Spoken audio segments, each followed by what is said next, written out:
I am the son of a people or a nation which has suffered from colonialism for 3 centuries and a half. It's not a short time. Apakah kita benar-benar dijajah oleh Belanda selama 350 tahun? Halo, bertemu lagi bersama Bumi Laras. Seperti pada video-video sebelumnya, kita selalu membahas tentang biografi tokoh ternama di Indonesia maupun biografi tokoh berpengaruh di dunia. Serta kita tidak lupa untuk selalu membahas tentang sejarah nasional Indonesia, pra-kemerdekaan, dan pasca kemerdekaan. Tapi pada video kali ini kita akan membahas tentang sesuatu yang penting yang harus kita ketahui mengenai apakah kita benar-benar dijajah oleh Belanda selama 350 tahun. Tapi sebelum kita lanjut pada pembahasan mengenai kebenaran Belanda menjajah kita selama 350 tahun, jika kawan-kawan menyukai video ini dan jika kawan-kawan mendapatkan informasi yang bermanfaat dari video ini, jangan lupa untuk klik tombol like, share, dan subscribe agar channel ini dapat berkembang dan kita bisa saling berbagi informasi terkait biografi tokoh dan berpengaruh di Indonesia maupun di dunia, serta sejarah nasional Indonesia maupun sejarah dunia. Jadi kita akan kembali pada pembahasan kita mengenai kebenaran, apakah kita benar-benar dijajah oleh Belanda selama 350 tahun. Jadi untuk mempermudah itu, saya akan membagi pembahasan ini menjadi 3 periodisasi. Yang pertama periodisasi kedatangan, dan kedua masa kejayaan Belanda di Nusantara, dan yang ketiga masa peperangan. Tapi sebelum kita lebih jauh membahas materi ini, jika saya menyebut kata Nusantara sepanjang video ini, itu artinya mengacu pada penyebutan Indonesia saat ini. Jadi kembali kepada masa periodisasi. Sebelum kita masuk kepada masa kedatangan Belanda di Nusantara, perlu diketahui sebetulnya apa sih yang menjadi penyebab bangsa Eropa ini bisa datang ke Indonesia, sedangkan keadaan geografisnya sangat jauh sekali dari kita kan. Mereka ada di Eropa, sedangkan kita berada di Asia. Jadi kedatangan ini sebetulnya tidak lepas dari apa yang disebut dengan Perjanjian Tordesillas. Lalu apa itu Perjanjian Tordesillas? Jadi pada abad ke-15 di Eropa setidaknya ada 2 kerajaan besar yang menguasai pangsa pasar di Eropa saat itu. Ialah Kerajaan Spanyol, kemudian Kerajaan Portugis.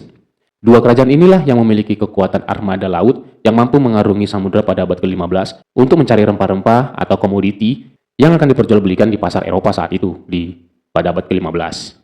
Lalu pada tahun 1594, armada Spanyol ini menemukan tanah baru yang saat ini kita kenal dengan nama benua Amerika. Nah, atas dasar penemuan ini, armada Spanyol mengajukan permohonan kepada Paus Alexander ke-6 saat itu agar bangsa-bangsa lain tidak mengganggu penemuan benua tersebut, penemuan tanah baru yang dilakukan oleh armada Spanyol saat itu kan. Termasuk bangsa Portugis tidak boleh mengganggu penemuan yang dilakukan oleh armada Spanyol ini. Kemudian Paus Alexander ke-6 mengabulkan permohonan yang dilakukan oleh armada Spanyol saat itu dengan putusan bahwa dunia harus dibagi menjadi 2 bagian, yaitu barat dan timur. Keputusan ini berisi armada Spanyol atau kerajaan Spanyol boleh mengarungi samudra hanya di bagian barat belahan bumi yang dibagi oleh Paus Alexander ke-6. Kemudian armada Portugis hanya boleh melakukan pelayaran atau mengarungi samudra di bagian timur yang telah ditentukan oleh Paus Alexander ke-6 saat itu. Nah, pembagian ini dilakukan dengan cara menarik garis lurus dari Kepulauan Verde sejauh 320 mil. Maka ditentukan Spanyol mendapatkan bagian barat, kemudian Portugis mendapatkan bagian timur.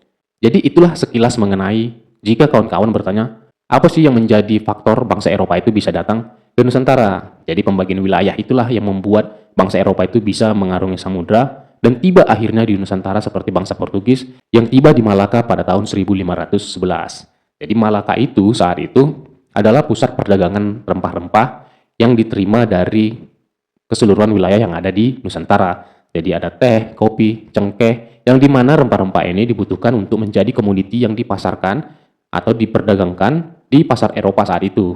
Kebutuhan komoditi inilah yang membawa Portugis bisa tiba di Nusantara untuk membawa rempah-rempah bisa diperjualbelikan di pasar Eropa saat itu. Kembali lagi ke masa kedatangan Belanda. Jadi sekilas secara garis besar itulah yang membawa bangsa Eropa bisa tiba di Nusantara, termasuk kedatangan bangsa Belanda yang pada tahun 1596 tepatnya di Banten. Jadi itulah periodisasi pertama masa kedatangan Belanda di Nusantara pada tahun 1596 tepatnya di Banten.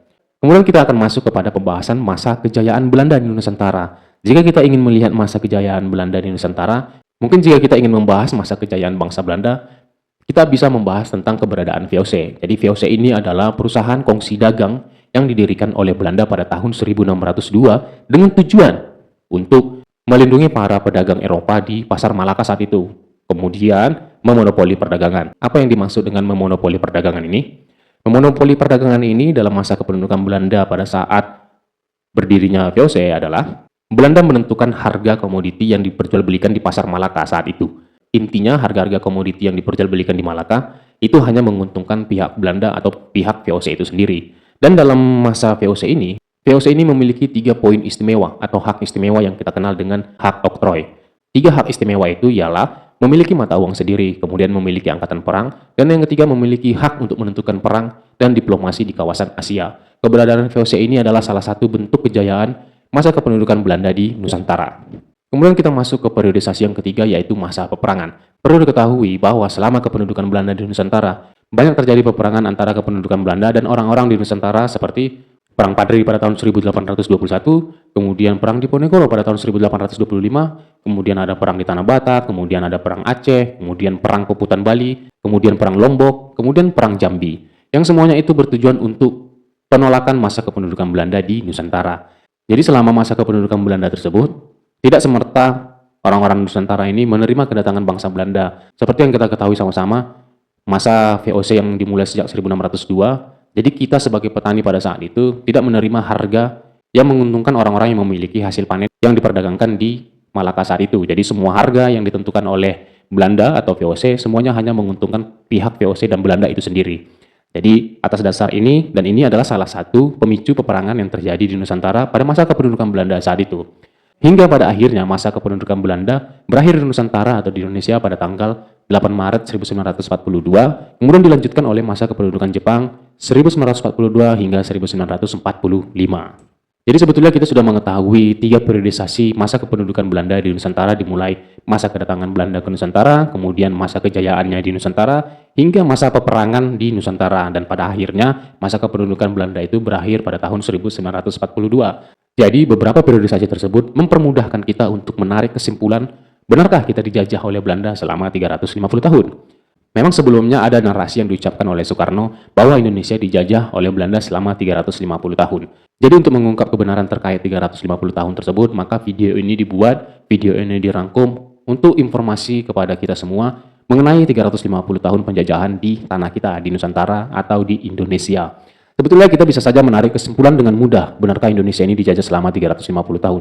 Caranya kita bisa menjumlahkan tahun kedatangannya dan tahun berakhirnya masa kependudukan Belanda di Indonesia. Jadi kita sudah ketahui tadi di awal mengenai periodisasi kedatangan bangsa Belanda, yang dimana kita mengetahui kedatangan bangsa Belanda itu dimulai pada tahun 1596, kemudian berakhir pada tahun 1942. Kalau kita kurangkan kedua tahun tersebut, berarti 1942 dikurang 1596, itu hanya menghasilkan 346 tahun.